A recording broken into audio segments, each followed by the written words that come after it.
Hello' বন্ধু-বান্ধৱীসকল, তোমালোকৰ বাবে বহুতো ভাল খবৰ। বহুত কেইটা পোষ্ট ওলাইছে য'ত তোমালোকে আবেদন কৰিব পাৰিবা।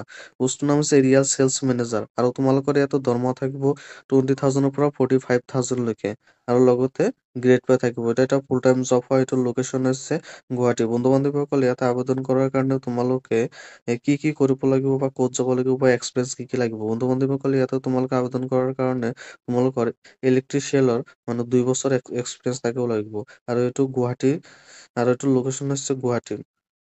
আৰু ইয়াতে আবেদন কৰাৰ কাৰণে তোমালোকৰ কোনো ধৰণৰ এক্সাম দিব নালাগে।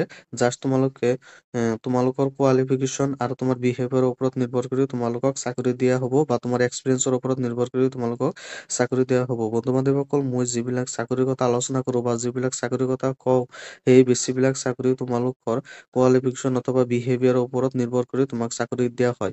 এই চাকৰিত কোনো ধৰণৰ তোমালোকৰ এক্সাম নহয়। বেছিভাগ চাকৰিৰে তোমালোকৰ এক্সাম নহয়, জাষ্ট তোমালোকৰ বিহেভিয়াৰ আৰু কোৱালিফিকেশ্যনৰ ওপৰত নিৰ্ভৰ কৰি তোমাক চাকৰি দিয়া হয়। তো বন্ধু-বান্ধৱীসকল, তোমালোকৰ বিহেভিয়াৰৰ ওপৰত আৰু তোমাৰ বডি ষ্ট্ৰাকচাৰৰ ওপৰত তোমালোকে ভালকৈ গুৰুত্ব দিবা। তেতিয়াহে তোমালোকে এইবিলাক চাকৰি তোমালোকে পাবা। যিহেতু তোমালোকৰ ইয়াতে হেণ্ডচাম চেলাৰী আছে, সেয়েহে বন্ধু-বান্ধৱীসকল, তোমালোকে এই চাকৰিটো কৰাৰ মোৰ মতে বহুত ইচ্ছা থাকিব লাগে। তো বন্ধু-বান্ধৱীসকল, আজিৰ ভিডিঅ' এইখিনিলৈকে। পৰৱৰ্তী ভিডিঅ'ত আমি নেক্সট চাকৰিৰ আপডেট লৈ আহিম।